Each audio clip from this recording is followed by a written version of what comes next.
नमस्कार। पुनः अपने इस व्याख्यान में एमए उत्तरार्ध के सभी विद्यार्थियों का मैं स्वागत करती हूँ। विद्यार्थियों, पिछली कक्षा में हमने विक्रमांक देव चरितम, जो कि हमारे पंचम प्रश्न पत्र प्राचीन संस्कृत साहित्य में है, जो बिल्लड़ विरचित काव्य है, उसका प्रथम सर्ग प्रारंभ कर दिया और उसमें हमने 7 श्लोक पढ़ लिए हैं। हम 8वां 9वां श्लोक आज के इस व्याख्यान में हम पढ़ेंगे।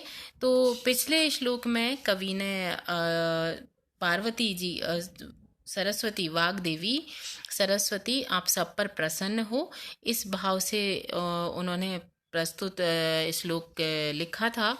अब हम 8वां श्लोक पढ़ने जा रहे हैं।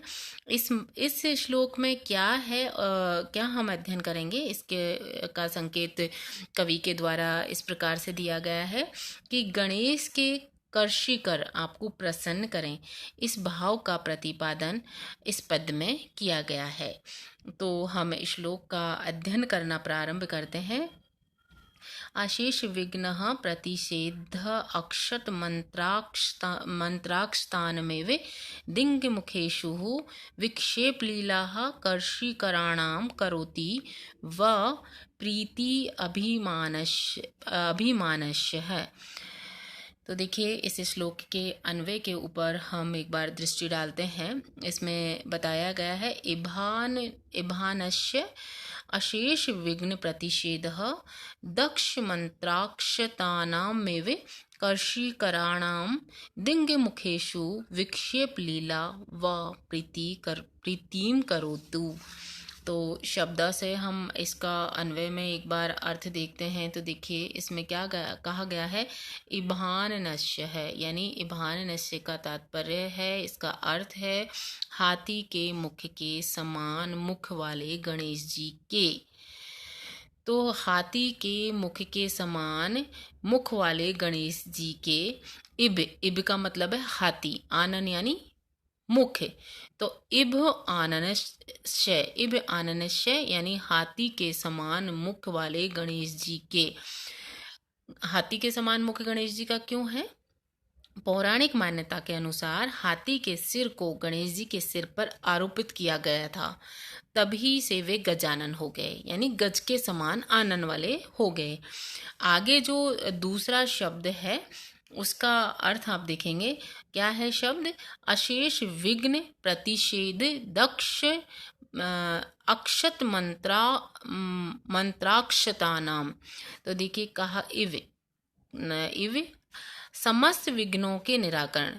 अशेष विघ्न यानी जो भी बचे हुए जो भी समस्त विघ्न है, तो विघ्नों के निराकरण में समर्थ मंत्र से अभिमंत्रित अक्षत के समान, यानी प्रतिषेध निराकरण दूर करना, मंत्राक्षत मंत्र पढ़कर फेंके जाने वाले चावल, अक्षत यानी अखंड चावल। तो यहाँ इसका तात्पर्य क्या हुआ, ये पूरा पद कर्षीकरणाम के उपनाम के रूप में आया है। तो वैसे देखिए, इसमें यह है कि जो अशेष यानी समस्त विघ्नों के निराकरण के लिए जो चावल हैं, और वो चावल जो मंत्र उच्चारित करके बने हुए हैं, तो ऐसे चावलों का, अक्षतों का यहाँ पर जिक्र किया गया है। कर्षीकरणाम यानी सूंड से झरने वाले जल कणों की दिंग मुखेसु, जो समस्त दिंग मुखेसु से तात्पर्य है जो समस्त दिशाओं में विक्षेप लीला बिखेरने की क्रीड़ा है। तो ये जो क्रीड़ा है वो आप सभी जिससे आनंदित होते हैं, या आप सभी उस क्रीड़ा से आनंदित हो। तो वापस हम इसका हिंदी अर्थ एक बार देखते हैं। इसमें क्या बताया गया है कि इभ आननश्य, इभ यानी हाथी के समान मुख वाले गणेश जी के समस्त विघ्नों के निराकरण में कुशल मंत्र से अभिमंत्रित अक्षत न टूटे हुए चावलों के समान सूंड के जलकणों की समस्त दिशाओं में बिखरने की क्रीड़ा आप सबको आनंद प्रदान करें। यानी एक बार आप इसको थोड़ा सा, मैं अपने शब्दों में इसको समझाना चाहूँगी। इसमें बताया गया है कि जो गणेश जी हैं, गणेश जी का जैसा कि हम बता चुके हैं कि मुख कैसा है, हाथी की सूंड के समान। तो आप लोगों ने देखा होगा कभी कभी हाथी की सूंड से पानी एकदम निकलता है, छोटे छोटे पानी की जो बूंदें निकलती हैं। तो उन बूंदों की तुलना यहाँ पर कवि ने अक्षतों से करी है। अक्षत यानी बिना टूटे चावल, और जो मंत्रों उच्चारण से जिनको पवित्र कर दिया गया है। तो वो जो बूंदें हैं, जो सूंड से जो बूंदें निकल रही हैं, वो चावलों की जैसी है। तो ये एक क्रीड़ा है जो गणेश जी के द्वारा की जा रही है। तो ये क्रीड़ा आप सबको आनंद प्रदान करे, या आप सबको ये क्रीड़ा अच्छी लगे, ऐसी कल्पना कवि ने यहाँ पर करी है। पुनः इसका एक बार भावार्थ आप देख सकते हैं। मैं भावार्थ आपको बोलती हूँ कि गणेश जी द्वारा दिशाओं में बिखेरे जाने वाले सूंड के जलकण मानो वो जो जलकण है, मानो मंत्र से अभिमंत्रित अक्षत हों। तो ये भाव यहाँ पर कवि ने अपना इस श्लोक में व्यक्त करा है, और इसमें अनुप्रास उपमा अलंकार है। इसके पश्चात हम नवा श्लोक पढ़ना। नवे श्लोक के ऊपर हम एक बार दृष्टि डालने से पहले हम ये जानेंगे कि नवे श्लोक में कवि ने किस चीज़ का जिक्र करा है। तो एक मिनट अनब देखिए, इस श्लोक में इस प्रकार पूर्वोक्त जो जितने भी श्लोक कवि के द्वारा बताए गए हैं या जो हमने पढ़े हैं, उनमें मांगलिक पदों के अवतारणा के पश्चात कवि अब अपनी प्रिय वैदर्भी रीति और उसका प्रयोग करने वाले कवियों की प्रशंसा इस श्लोक में करेंगे। तो देखते हैं इस श्लोक को, एक बार हम इसका अध्ययन करते हैं। अनभ वृष्टि श्रवणम अमृतिष्य सरस्वती विभ्रम जन्म भूमि वैदर्भी रीति कृति नाम उदेति सौभाग्य लाभ प्रतिभू पदानाम। तो इसका अन्वय हम देखते हैं। अन्वय में है श्रवणामृतस्य है अनभिवृष्टि सरस्वती विभ्रम जन्य भूमि पदानाम सौभाग्य लाभ प्रतिभू वैदर्भी रीति कृति नाम उदेति। तो वापस इसका शब्द से हम देखते हैं अन्वय के अकॉर्डिंगली किक शब्द का हम देखेंगे। अनभ्रवृष्टि ही, अनभ्रवृष्टि से तात्पर्य है श्रवणामृतस्य। पहले हम श्रवणामृतस्य का देखते हैं।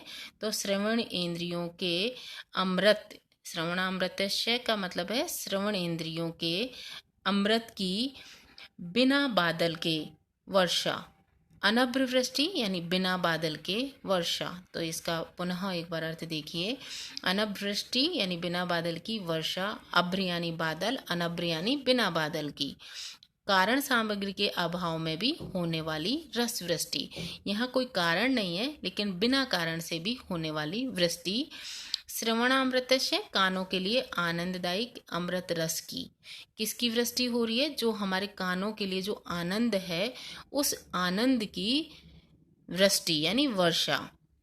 सरस्वती ही विभ्रम जन्मभूमि, सरस्वती के विलासों की उत्पत्ति स्थान, जिसको पाकर यानी सरस्वती विविध क्रीड़ाएं करती है। विभ्रम यानी विलास यानी क्रीड़ा। पदानाम यानी शब्दों की, पदानाम से तात्पर्य शब्दों की। सौभाग्य लाभ प्रतिभू, सौभाग्य लाभ प्रतिभू से तात्पर्य सौंदर्य प्राप्ति की, सौंदर्य प्राप्ति की जमीन।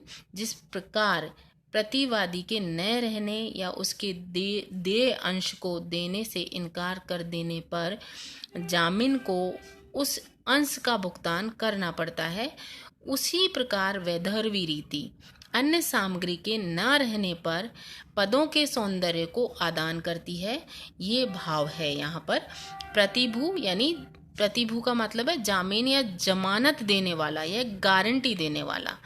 तो वे आगे देखेंगे विदर्भ रीति ही यानी विदर्भ देश के कवियों द्वारा प्रयुक्त विशेष प्रकार की पद रचना जिसको वैदर्भी रीति कहा जाता है। इस प्रकार इसका लक्षण इस प्रकार किया है कि माधुर्य वंचन कर्णवयी रचना ललात्मिका अवृत्तिर अल्पवृत्तिर व वैदर्भी रीतिर उच्चेत, अर्थात जिसमें माधुर्य बोधक वर्णों का सद्भाव हो, जो ललित हो, जिसमें समास का पूर्ण अभाव हो अथवा हो तो भी थोड़ा समास हो, उसे वैदर्भी रीति कहते हैं।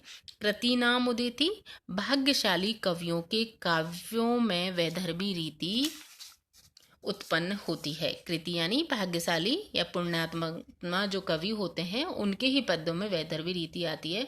तो जो कवि ऐसे नहीं होते वे वैदर्भी रीति का सफल प्रयोग नहीं कर पाते। हम वापस अब एक बार पूरे हमारा जो श्लोक है उसके श्लोक के अर्थ पर आते हैं। अभी तो हमने शब्द से एक बार व्याख्या कर ली है, पुनः हम इसका अर्थ देखेंगे। तो देखिए इसमें कहा गया है श्रवण इंद्रियों के श्रवण अमृतस्य, श्रवण इंद्रियों के अमृत की अनभ्रवृष्टि बिना बादल की वर्षा, श्रवण इंद्रियों के अमृत की बिना बादल की वर्षा। सरस्वती ही विभ्रम जन्य भूमि, सरस्वती के विलासों की जन्म भूमि तथा पदों को उनका सौंदर्य प्राप्त करने वाले प्रतिभू वैदर्भी रीति पूर्ण आत्माओं के ही काव्य में उदित होती है। यहाँ पर कवि ये कह रहे हैं कि जो वैदर्भी रीति है वो पूर्ण आत्माओं के काव्य में ही उदित होती है, अर्थात अच्छे कवियों के काव्यों में ही उत्पन्न होती है। इसका भावार्थ पुनः आप एक बार देख सकते हैं कि जिसमें उपर्युक्त गुण अवगुणों से विशिष्ट गुणागणों से विशिष्ट वैदर्भी रीति का उदय होता है, वह कवि पुण्यात्मा या भाग्यशाली कवि होते हैं। यानी हर किसी के काव्य में वैदर्भी रीति का आविर्भाव नहीं होता। बिल्लर ने भी अपने जो काव्य में इस रीति का सफलता से प्रयोग किया है, इसलिए उसके काव्य में ऊपर बताए गए रस, सरस्वती का विलास, पद्यों का सौंदर्य, ये तीनों गुण विद्वान है तथा वह वस्तुतः कृति किंवा महाकवि हैं, ये ध्वनित होता है। अर्थात कवि ने भी यहाँ पर वैदर्भी रीति का प्रयोग करा है और ये सारी चीज़ें उनके काव्य में भी है, तो वो एक महाकवि की श्रेणी में आते हैं क्योंकि उनके काव्य में भी ऐसी रीति और ऐसे गुणों का समावेश है। इसमें विशेष रूप से हम देखते हैं तो रूपक और अप्रस्तुत प्रशंसा अलंकार है। तो इस प्रकार से आज हम इन दो पद्यों का ही अध्ययन आज के व्याख्यान में करेंगे। अगली क्लास में हम अन्य जो हमारे पद्य हैं उन पर दृष्टि डालेंगे। आज की कक्षा में इतना ही। धन्यवाद।